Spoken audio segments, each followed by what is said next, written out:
Hello, this is Jamie from Creations Misfit, and today I just want to show you a real quick video on how to do the magic knot.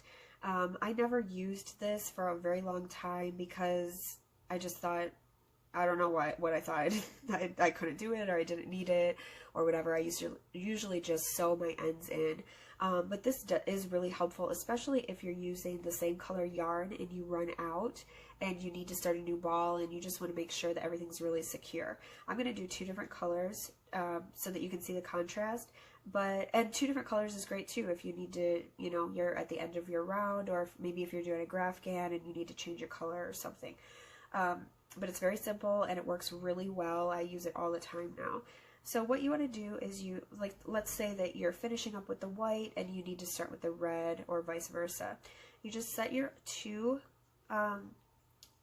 your two strands of yarn out in opposite ways, and you take the white and you're going to make a loop around the red. So you just make a loop like that, and then you're going to tie it in a knot. So make sure that you go around the white part and you're going to tie a knot around the red. So it looks like this. Okay, and then you're going to come across on the other side and you're going to do the same thing with the red.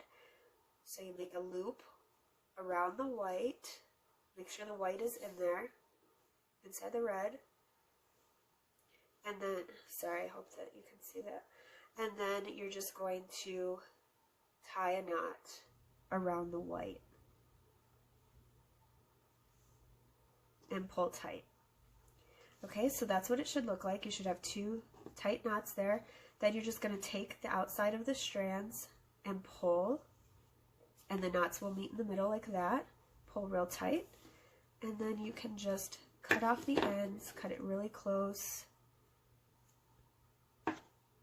And this doesn't make a large knot, to where you can feel it in your project or anything. Like I said, I use this in everything. I use it in small projects and blankets, or just anytime I need to change my color, or I've run out of a skein of yarn and I need to get the new skein on there. I just do that and it's very secure, and that's it. You don't have, the tails in the background that you need to weave in.